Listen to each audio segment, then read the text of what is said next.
साक्षात् परब्रह्म तस्मै श्री गुरुवे नमः।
शंकर भोलेनाथ की ओम नमः पार्वती पते। शिवरात्रि महापर्व पर महाकाल के श्री चरणों में, शिव शक्ति स्वरूपा माई भाषा के चरणों में, गुरु महाराज आत्माराम जी के श्री चरणों में, आत्माराम धाम पर उपस्थित सभी भक्तों की ओर से और जो उपस्थित नहीं है उन सभी भक्तों की ओर से हमारा सबका श्री चरणों में प्रणाम स्वीकार हो। आत्माराम धाम पर शिव शक्ति स्वरूपा बासार ने जन कल्याण लोक सेवा एवं शरीर मनुष्य मुक्ति मार्ग पर प्रशस्त हो सके ऐसा मार्ग आत्माराम जी के मार्गदर्शन से हम सभी भक्तों को इस कलयुग में एक मार्ग प्रशस्त किया। बासाब के जीवन काल में आत्माराम जी महाराज की तपस्या काल के समय में जो हमारे गुरुदेव ओंकार जी बासाब के माध्यम से हम तक अब तक जो शरीर जीवन आत्मकल्याण के मार्ग की ओर बढ़ सके, इसको निरंतर बासाब के हाथों में पले बढ़े, जिनका सारा जीवन बासाब के श्री चरणों और मार्गदर्शन और उनके संस्कारों से जिनका सारा जीवन निकला। बासाब के जो मूल आत्माराम जी का संदेश था, आदि सनातन सत्य धर्म मार्ग पर मनुष्य जीवन को मुक्ति मार्ग की ओर प्रशस्त करने के कार्य में जो मूल आदि सनातन काल से मानव जीवन का उद्देश्य दिला रहा है, ऐसे मार्ग को हमारे गुरुदेव ओंकार जी बासाब के माध्यम से हमें इस शरीर में रहते ज्ञान और अनुभूति और बासाब के मंत्र के माध्यम से जो हमें आत्मानुभूति इस जीवन के कल्याण के लिए, इस जीवात्मा के जीवन को, इसके मनुष्य जीवन को सार्थक करने के क्रम में जो मार्ग प्रशस्त किया। अभी हम जितने भी इस समय उपस्थित हैं यहाँ पर आत्माराम धाम में, हम सब बड़े भाग्यशाली हैं कि उन बासाब के श्री चरणों में उनके हाथों से पले बढ़े मुस्लिम परिवार में जन्म लेने के बाद भी आदि सनातन संत के मार्ग को प्रशस्त करने में जो आप नूर साहब के हृदय में उस मार्ग को ईश्वर एक है, ये जातियां धर्म संप्रदाय हम मानव कल्याण के लिए और हमारा मार्गदर्शन और संस्कार अच्छे हो इसके लिए बनाए गए। इस बात को प्रमाणित तौर पर सिद्ध करने के लिए बासाब ने एक उदाहरण के स्वरूप आत्माराम जी के मार्गदर्शन से, जिन पर हमारे दर्शन के लिए हमें सशरीर मतलब क्या कहना चाहिए चमत्कारिक स्वरूप नूर साहब हमारे बीच विराजमान है, जो हमारे लिए बहुत बड़े सौभाग्य की बात है कि हमें बासाब के मार्गदर्शन का मनुष्य कल्याण में नूर साहब जैसे व्यक्ति के माध्यम से हमें प्रेरणा दी गई कि भगवान के घर सब एक है। और ऐसे नूर साहब जो हमारे विराजमान में हम सब आपको भक्त होने गए और इस मनुष्य साधना में आपके दर्शन हो रहे हैं, हमारे लिए बहुत बड़े सौभाग्य की बात है। नूर साहब के माध्यम से बासाब के मार्गदर्शन के दो शब्द आप समझ आप दो शब्द बोल आप मैं मार्गदर्शन के लिए देंगे, आप इनका दर्शन भी करें और इनके शब्द को अपने जीवन में उतारें। यही इस शिवरात्रि और बासाब के द्वारा हमें दिए गए मार्गदर्शन का एक बहुत बड़ा उद्देश्य है। बोले आत्माराम जी महाराज की सबको प्रणाम। आदरणीय नूर साहब सादर भक्तों में मार्गदर्शन कर रहे हैं रिकॉर्डिंग, तो इरशाद बहन को आप जानते हैं, तो आप उनको देखिए। गुरुदेव ओंकार लाल जी बासाब के चरणों में बहुत बहुत नमस्कार, गुरु माता के चरणों में बहुत बहुत नमस्कार और गुरुदेव के जो गुरु रहे हैं उनके चरणों में भी मेरा बहुत बहुत प्रणाम। सबसे पहले तो मैं बात आपके सामने ये कहना चाहता हूँ, मेरी बात बड़ा ध्यान से सुनना। आपको ये बात जो मैं आपसे कह रहा हूँ, ये बात आपको आम लोग को कह नहीं पाएंगे। सबसे पहले गुरुदेव के बारे में आप आए हैं, गुरुदेव के बारे में जानकारी होना आपको बहुत जरूरी है कि आप क्यों आए हैं और हमारे गुरुदेव क्या है।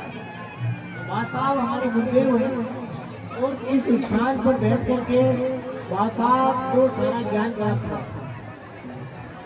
बाबा साहब का बचपन था और बाबा साहब ने जिनसे ज्ञान प्राप्त किया उनके गुरु जी यहाँ 12 साल ये छोटा चबूतरा जो आप देख रहे हैं, इस चबूतरे के नीचे यहाँ एक नीम का पेड़, वो गुरु जी यहाँ बैठ के उन्होंने 12 साल तक तपस्या की और बाबा साहब ने बचपन के अंदर सारा आत्मज्ञान ईश्वर का जो है प्राप्त किया। बाबा साहब के गुरु जी की परछाई नहीं पड़ती थी। विशेष बात आपसे कहना चाहता हूँ, आप हम इंसान हैं, आपकी हमारी परछाई पड़ती है, लेकिन बाबा साहब के गुरु जी की परछाई नहीं पड़ती। और बाबा साहब को उन्होंने सारा ज्ञान कहा कि किताबी ज्ञान अलग है, अब प्रत्यक्ष देखो कि पुनर्जन्म क्या होता है, हर चीज बाबा साहब को उन्होंने बताया। और बाबा साहब ने उस ज्ञान में से कुछ ज्ञान मुझे भी दिया है, वो ज्ञान की बातें मैं आपके सामने पेश करना चाहता हूँ। पहली बात तो यह है कि बाबा साहब ने मुझे पहली क्लास से लेकर के MA LLB उन्होंने पढ़ाया।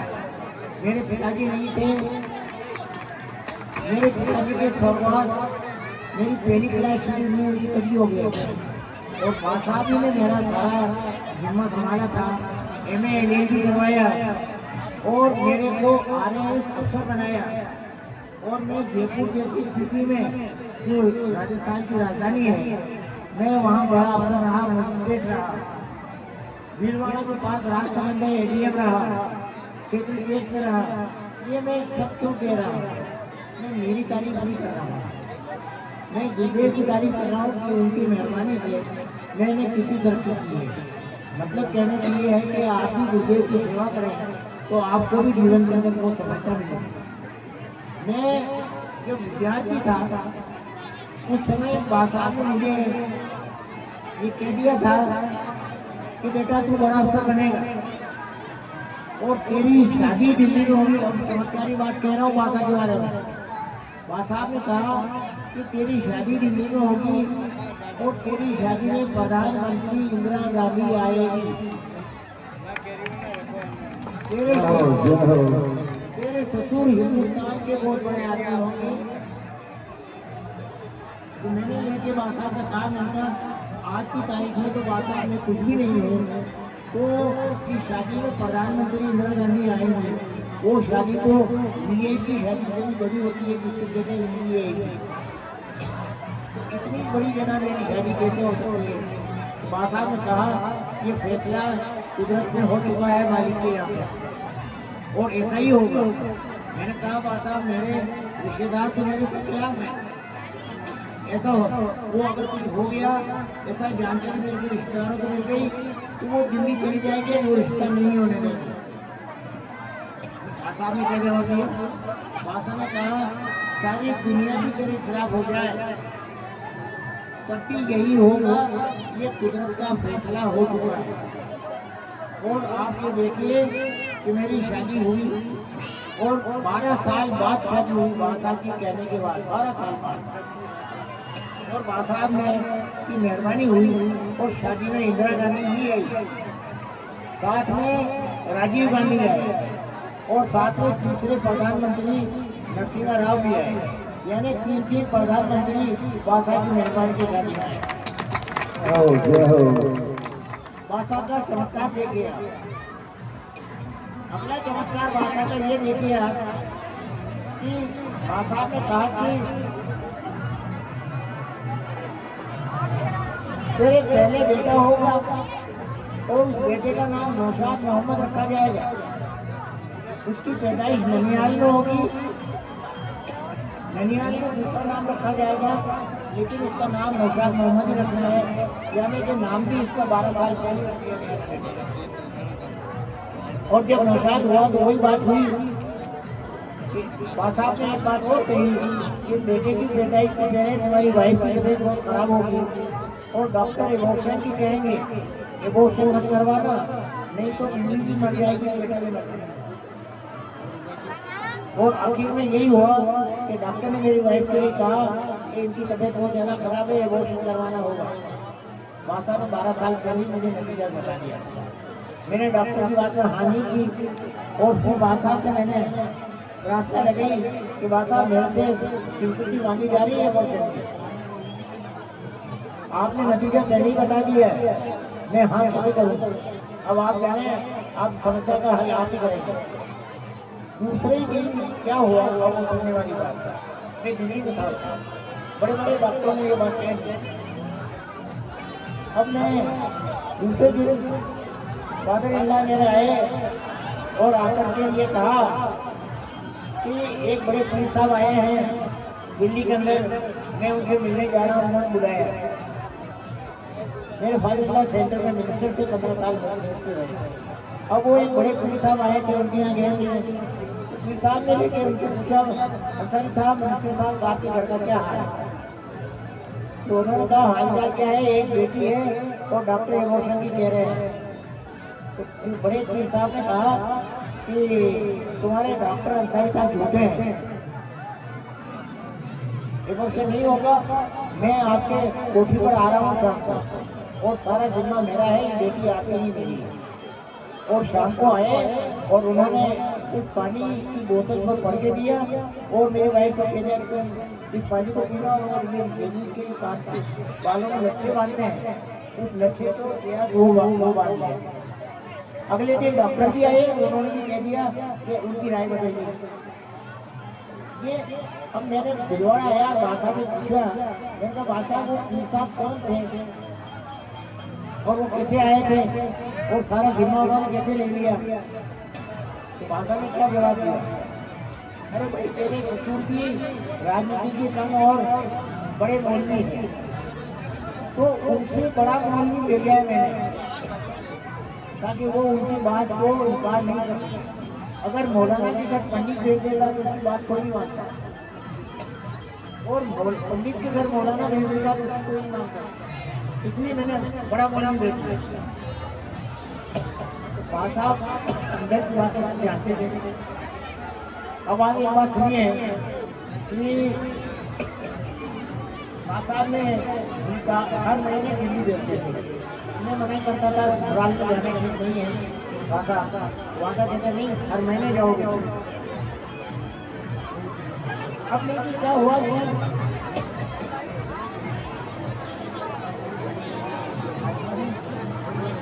अब मुझे वादा हर महीने पूछते कि दिल्ली क्या करके आए हो।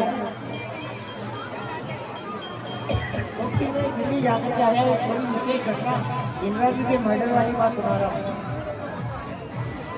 उसके बाद पूछा कि इस बार क्या रहा दिल्ली में? तो मैंने कहा बात हमारे ससुर साहब की कोठी, इंदिरा जी की कोठी के 4-5 कोठी पास नहीं है, तो हम रात का खाना खा करके उनकी कोठी की तरफ पहनने के लिए चले गए। तो मैंने देखा बात क्या इंदिरा जी की कोठी में जबरदस्त सिक्योरिटी रखी हुई है, परिंदा पर नहीं मारता, परिंदा पर नहीं मारता। वासा ने मुझे जवाब में क्या कहा, तुमने परिंदा पर नहीं मार सकता है, अब वो गोली गई। तो मैं ये बात सुन करके और आश्चर्य हुआ और इसलिए हुआ कि और दुख भी हुआ। इंदिरा जी मेरी शादी में आई थी, मेरे से 15-20 मिनट तक उन्होंने बात की, सारे बच्चों के किस्से उन्होंने मैंने दिए।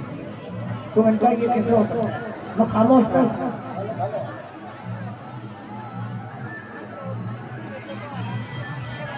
आराम से सेकंड विजिट मेरी दिल्ली हुई, वहाँ साहब ने सेकंड विजिट में यही बात कही। जब थर्ड विजिट में ये बात हुई तो मैंने उनसे कहा वहाँ साहब मैंने बड़ा गौर करके देखा है, इंदिरा जी की कोठी में कोई गोली मारने की बात कहते हैं, बाहर से कोई आदमी अंदर जा भी नहीं सकता, परिंदा पर नहीं मार सकता।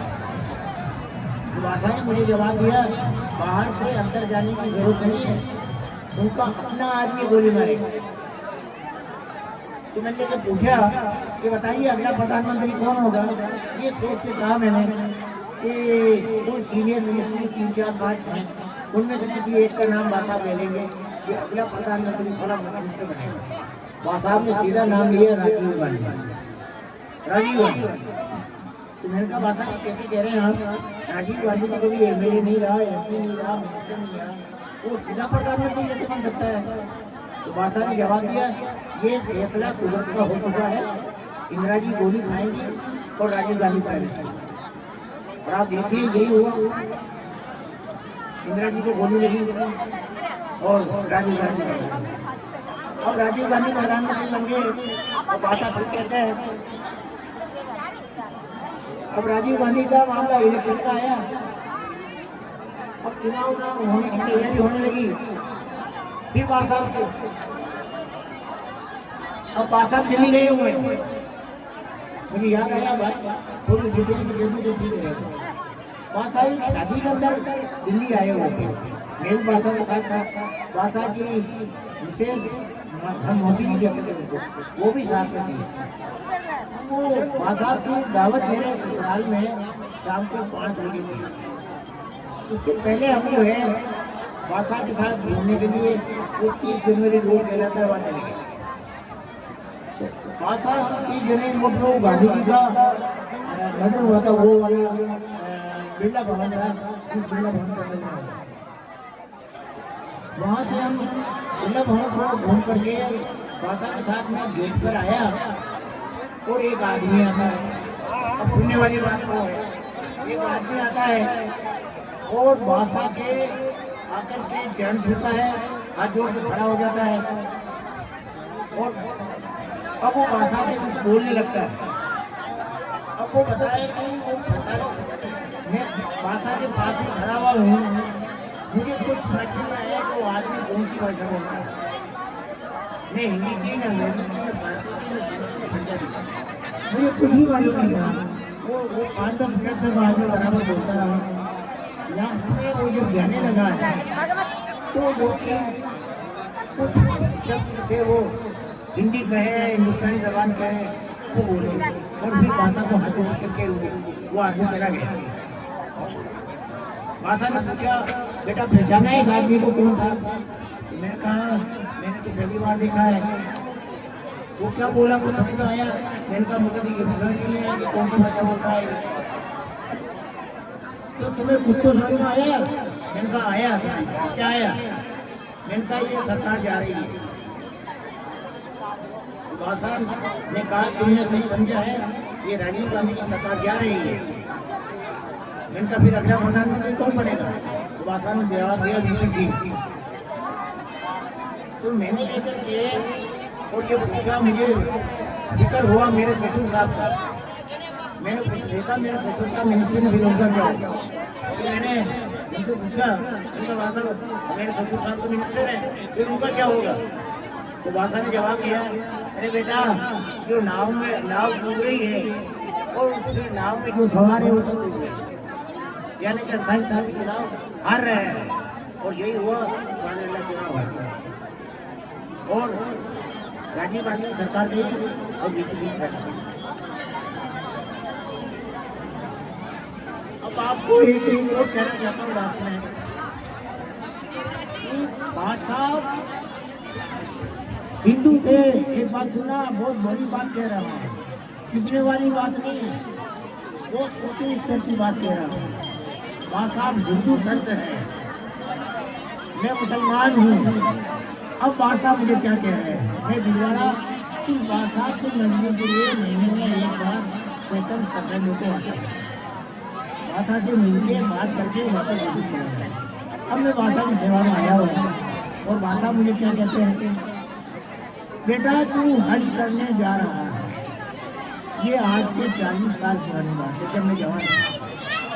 तो मैंने देखे कहा, बादशाह हमारे यहाँ तो बूढ़े लोग जाते हैं हज करने, मैं तो अभी जवान हूँ, मेरी माँ जाएगी हज करने, मेरा तो कोई नाम ही नहीं है, मेरा तो कोई नाम ही नहीं है। तो बादशाह ने क्या कहा, तुम हज करने जाओगे और बादशाह के महलों में ठहरोगे। मैंने फिर जवाब दिया, इनका बादशाह मैं तो मैं हज करने जा रहा हूँ, नहीं मैं बादशाह के महलों में ठहर सकता हूँ। महलों में तो बादशाह की या बादशाह ही कहता है, यानी कि किसी देश का राष्ट्रपति, किसी देश का प्रधानमंत्री या किसी देश का मिनिस्टर, मेरी क्या औकात है जो मैं बादशाह के महल में ठहरूंगा? बात आप चुप हो गए, मुस्कुरा दिए। अब लेके क्या हुआ कि 8 महीने बाद मैं दिल्ली जाता हूँ मेरी वाइफ को लेकर। मेरी वाइफ की बेटी नहीं है, माता को बहुत मानती है, मौलाना की बेटी है, बहुत मानती हैं, ये उनकी सेवा माई हुई है। मैं इनको लेने के लिए गया, रात को 10:30 बजे पूछा दिया, फादर चाय पी रहे थे, ये फरवरी का महीना ही था। कुछ कहने लगे फादर पहले चाय पी लो, खाना इसके बाद ठीक बात। तो मैंने फादर चाय पी मुझे कहने लगे मिनिस्टर साहब कि भाई नूर मोहम्मद हम तो हज करने जा रहे हैं और बादशाह के मेहमान हैं। तो फिर मुझे कहने लगे तुम चलोगे, मैंने इनकार कर दिया। फिर दोबारा मुझे कहा तुम भी चलोगे, मैंने फिर दोबारा इनकार कर दिया। तो फिर दोबारा जब मैंने इनकार किया तो मुझे मेरे आया ये बादशाह के मेहमान हैं, मैं तो मेहमान हूँ नहीं, इनके साथ जाऊँगा 4-5 लाख रुपये लग जाएगी, 40 साल पहले 4-5 लाख रुपये थे, तो मैं उधार जेब में तो मेरे रहे नहीं, उधार लेने पड़ेंगे, चुकाऊंगा कैसे, इसी तरह नहीं। तो मैं ये सोच के मना कर रहा था कि मेरे फादर ने कह दिया कि तुम हाँ कर लो, तुम भी बादशाह के मेहमान हो। मैंने हाँ कर ली और मैं भी बादशाह का मेहमान हो गया। और आप ये देखो इस मामले में तो मेरे फादर ने मुझे क्या कहा, नूर मोहम्मद बिल्कुल सही टाइम पर हो, कल लिस्ट फाइनल हो रही है, अगर तुम एक दिन भी लेट आते हो तो तुम्हारा नाम नहीं। यानी बादशाह ने एंड टाइम पर मेरे को दिल्ली भिजवा दिया और मेरा नाम लिस्ट में बादशाह के मेहमानों की लिस्ट में हो गया। हम लोग 1 महीना वहाँ बादशाह के महलों में रह के आए। दिल्ली उनका हवाई जहाज आ गया, हवाई जहाज से गए, हवाई जहाज से आए और महलों में रहे। ये भी बड़ी बात नहीं है, इससे बड़ी बात बादशाह की सुनने वाली बात है, इससे बड़ी बात बादशाह की सुनने वाली बात है। आप लोगों ने काबा शरीफ का नाम सुना होगा। मुसलमान लोग काबा शरीफ से क्या परिक्रमा करते हैं, माइक तमाम करना चाहते हैं। तो आवाज नहीं आ रही है, माइक तमाम कर रहे थे, रात के बाद 24 घंटे तमाम चलता है, यानी परिक्रमा चलती है। तो अब मैं ये बच्चा बेटा भी मेरा आया हुआ है, ये उसका 2-3 साल का था, मैं उसको गोद में लेके रात को 2 बजे बजा, मैं भी परिक्रमा में। अब उस परिक्रमा में क्या होता था कि दुनिया का मुसलमान आता है, इस कदर भीड़ होती है कि औरत हो या आदमी हो कंधे से कंधा भिड़ा देता है, ये हाल है। और हज के अंदर कोई पर्दा नहीं होता, ये अलग बात होता है, हज में कोई पर्दा नहीं होता है। और उसकी वजह ये है कि वो जितने हज वाले आते हैं हज करने औरत आदमी, वो एक दूसरे के भाई बहन कहलाते हैं, अपने परिवार को पत्नी को छोड़ तो सब भाई बहन, तो भाई बहन को होता है। अब मैं वो रात को 2 बजे परिक्रमा कर रहा हूँ और वहाँ परिक्रमा करते हुए मैंने देखा कि रोजाना 2-4 लोगों की मृत्यु हो गई। दूल्हा पता है कोई कमजोर है, बुढ़ापा है, वो गिर गया, तो वो किसी को मालूम नहीं पड़ी, वो गिर गया, लोग उसके ऊपर होके निकल गए। अब मुझे पता नहीं था कि अभी मेरा भी नाम आने वाला है, कहने वाला मुझे नहीं मालूम। अब मैं रात में गया हुआ हूँ, ये सुनने वाली बात बादशाह का चमत्कार और सुनना बहुत बड़ा चमत्कार है। तेरे पीछे वो अफ्रीका के हस्बैंड थे, 5-7 का तोड़ा था, पता नहीं उन्हें कहते उन्होंने मेरे धक्का मारा कि अब मैं नीचे गिरने वाला हूँ। तो मुझे अंदाज हो गया कि मेरे पैर उखड़ गए, अब मैं नीचे गिरने वाला हूँ, यानी कि मैं मरने वाला हूँ। मैं माँ बाप का एक बेटा हूँ, मेरे भी एक बेटा है। अब ये मेरी फैमिली को यहाँ समाप्त हो रही है, ये स्थिति यानी मौत सामने दिख रही है। अब बादशाह का चमत्कार होता है, वो चमत्कार बादशाह ने मुझे एक बात कही थी कि बेटा जब कभी भी जिंदगी में मौत का मामला आया, ये दुआ है जो मैं बता देता हूँ, इसको याद कर लेना, ये दुआ मांग लेना, मालिक हर हालत में एक बार जाना, मालिक हर हालत में एक बार जाना। बादशाह का कहा वचन कभी खाली नहीं जाता, मैं गवाह हूँ। अब क्या हुआ था कि मुझे बादशाह की बताई दुआ ढूंढी थी, लेकिन मैं तो 2 या 3 शब्द ही आए होंगे जबान में, 2 या 3 शब्द आए होंगे।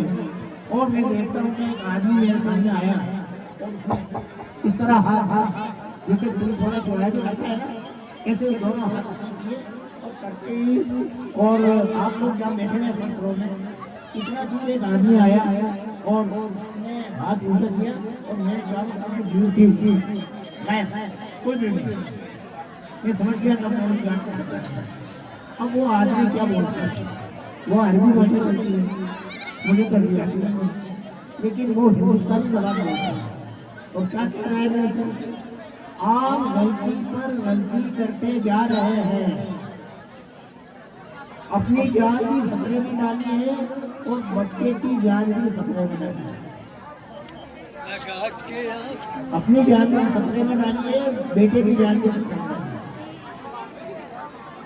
तो मैंने लेके कहा बेटा मुझे बताइए कि मैंने क्या गलती की ताकि अब नहीं करूं। तो उन्होंने मुझे बताया कि आप काबा शरीफ के एकदम पास में आते परिक्रमा कर रहे हैं, तवाफ कर रहे हैं, तो सारी भीड़ यहाँ आ रही है, इसलिए यहाँ मत करो परिक्रमा, फिर कैसे करूँ। तो उन्होंने बहुत बड़ा मुंह का घेरा बताया, इस घेरे से करो और आपको कोई नुकसान नहीं है। मैंने कहा जाते बच गई, अब ये ज्यादा ठहरेंगे तो डांट और पड़ेगी। तो मैंने फौरन से कहा आपकी मेहरबानी है, अब आप करें, अब आप शुरू ले जाइए, मैं सुरक्षित। मैंने 2 बार कहा, वो आदमी आए हुए, मैं जब हंस करके आया बादशाह ने पूछा क्या रहा, मैंने कहा रहा तो ये है कि मैं तो मर रहा था, ये लड़का भी मर रहा था, और वो आदमी कौन था जो आया था।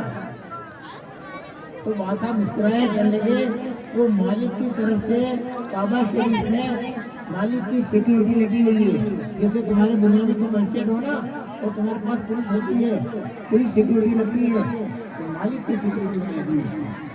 जब हमने दुआ मांगी मालिक के यहाँ, मेरे यहाँ मालिक के यहाँ संदेश पहुँचा और फौरन ये ऑर्डर हुआ कि काबा शरीफ में किसकी ड्यूटी है, किस आप जिसे हिंदी में देवदूत देते हैं, हमारे यहाँ फरिश्ता देते हैं, तो किस फरिश्ते की ड्यूटी लगी हुई है, बेटे की जान खतरे करना है, बेटे की जान बेटा बेटे की जान खतरे में, और फौरन जो आदमी है मैं ये किस्सा सुना के क्या कहना चाहता हूँ।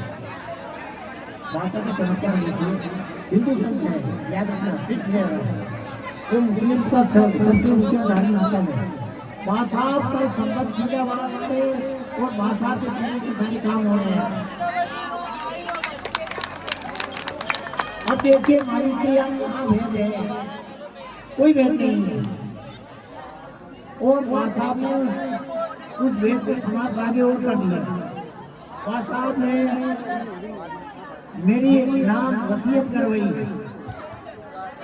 बादशाह ने मेरे नाम वसीयत करवाई है, और वसीयत बादशाह की धर्मपत्नी ने जाके सब रजिस्टर किया, रजिस्ट्री करवाई है, और उसमें लिखा है कि नूर मोहम्मद तेरा ने मेरी पुत्रवत सेवा की है, मुझे उसकी सेवाएं बहुत पसंद है, मेरी पत्नी को भी बहुत पसंद है, और ये मेरा आध्यात्मिक उत्तराधिकारी है।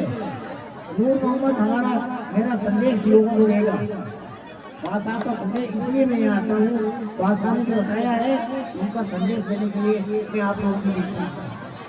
हालांकि कुछ हमारे बिरादरी वाले यहाँ वहाँ से संदेश 2-4 जगहों से पसंद नहीं करते हैं कि ये वहाँ क्यों जाता है, वहाँ क्यों बोलता है, और ऐसे ही 2-4 लोग समाज में भी है, लेकिन मैं किसी की परवाह नहीं करता। मैं सिर्फ एक को राजी रखना है भाषा, और एक बात सब बच्चों को, उम्र वालों को और बुजुर्गों को कहना चाहता हूँ। भाषा ने कहा मालिक के यहाँ पर सबसे पहले ये पूछा जाएगा कि इस बेटे ने या बेटी ने माँ बाप की कितनी सेवा की। माँ बाप की जो सेवा करेगा मालिक उसके सब गुनाह माफ करेगा। गुनाह गलती तो हम सबसे होती है, हम सब माफी चाहते हैं मालिक से। तो पहला जो आपका अवतार जो है मामला, वो सिफारिश मालिक के यहाँ वो आपके माता पिता है।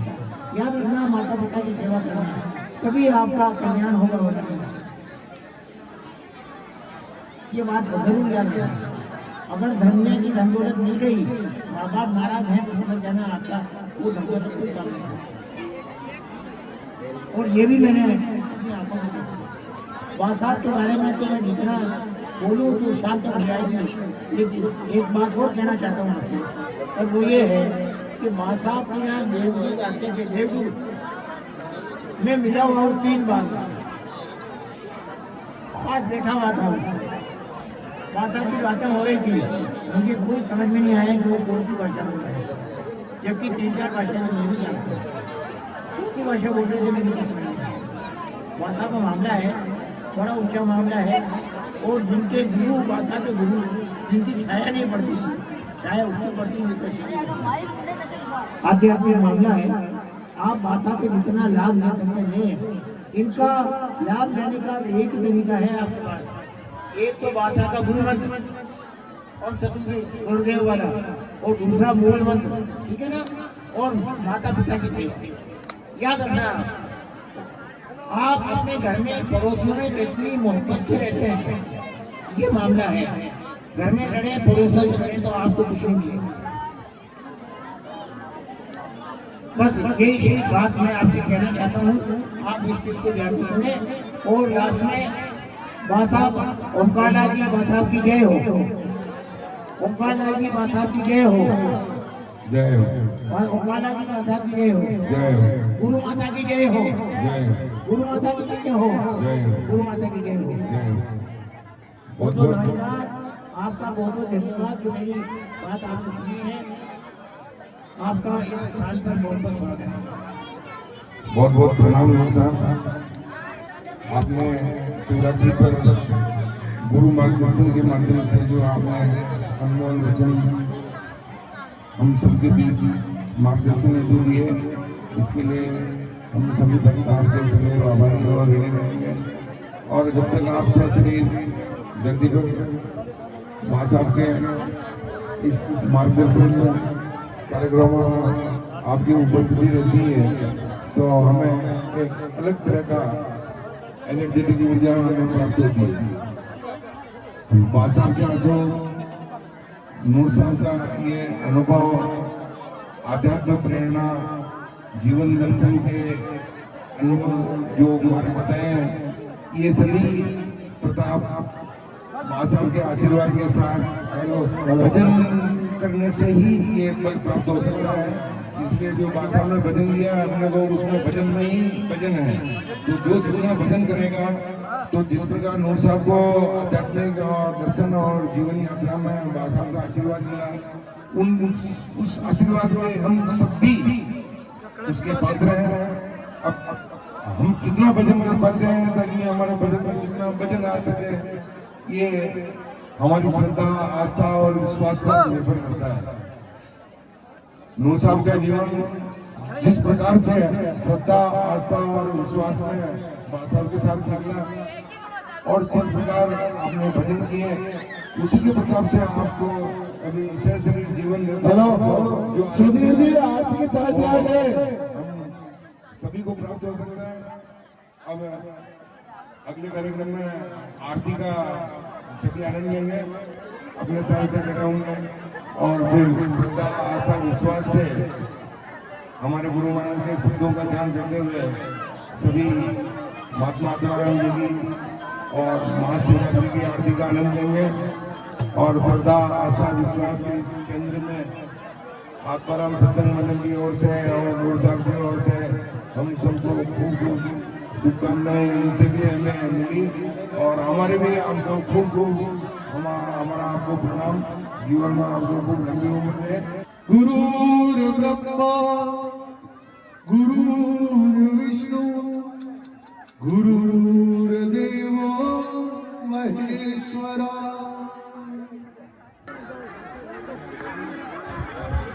सभी भक्तजन अपने अपने जगह पे खड़े रहें और आरती का आनंद लें। जय गुरु महाराज।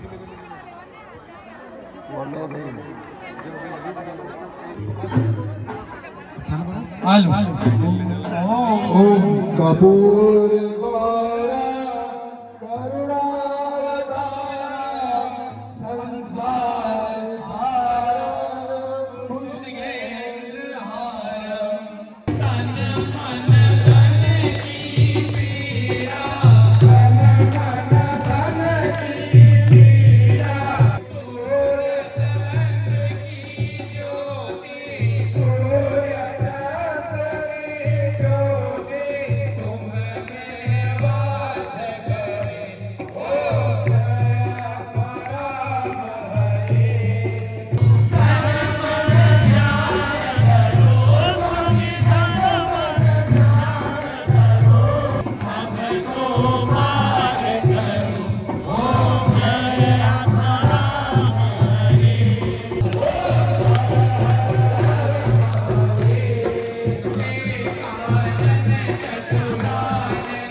जय हो।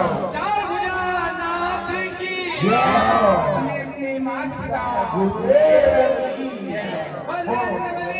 की भरो माते की जय हो।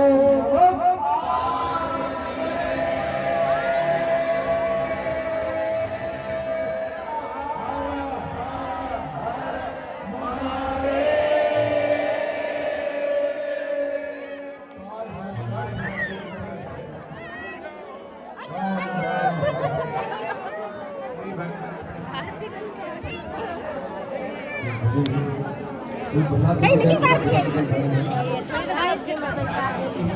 भूल जा रहे हो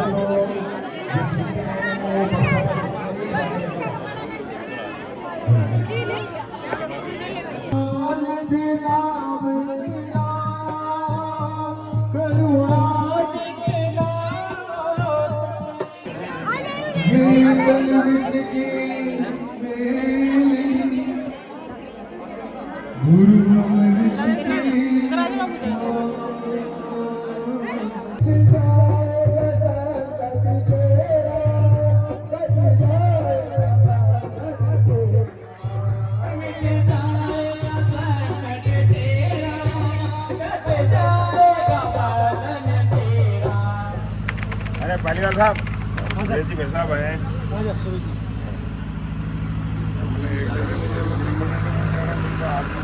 अरे भाई साहब यार ये क्या बात है गुरु महाराज को सके हो बिल्कुल गुरु महाराज के यहाँ तो गुरु महाराज के यहाँ तो सभी गुरु भाई है और हमारे बड़े गुरु भाई है। बोलो सतगुरुदेव भगवान की जय। भाई और भाषा की जय। काले के काल महाकाल भगवान की जय। और नीमड़ लारी छाया